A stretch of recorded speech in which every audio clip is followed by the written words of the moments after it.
Шәшү кампаниясы төгәлләнү алдында булса, шәшүлекләр яшел хәтвәгә күмелү белән химик утауга төшәр вакыт җитте.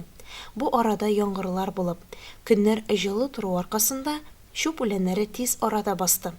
Шуны исәптә тотып, районда басуларга чүп үләннәренә төрле авырулар һәм корткычларга каршы химикатлар кертелә. Үзәк МТСның Илеш филиалы уңганнары да бу эшне оешкан төстә башлап җибәргән.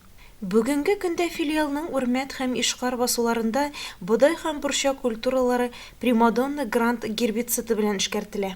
Бу җәһәттән Туман 2 агрегатында механизатор Ринат Нәбиев Үрмәттә борчак, Фәнит Сафиуллин прицеплы Vortex 3000 агрегатында Ишкар бригадасында бодай басуларын иңли. Алар көненә 150-200 гектар майданда эш башкара. Үз эшләренә җаваплы караган водительләр Рим Нигъмәтҗанов һәм Дамир Мөхәммәтвәлиев КамАЗда су ташып тора. Һәр агротехник чараны вакытында оештыру һава шартларының да уңай торуы көткән нәтиҗәне бирә. Тиздән эшчәннәр уҗым культураларын фунгицид белән эшкәртүгә тотыначак. Химик препарат басуларны авырулардан саклаячак. Гомумән, басу уңганнары мул уңыш алуга өметләнеп, кояшлы көннәрнең һәр минутын нәтиҗәле файдалана.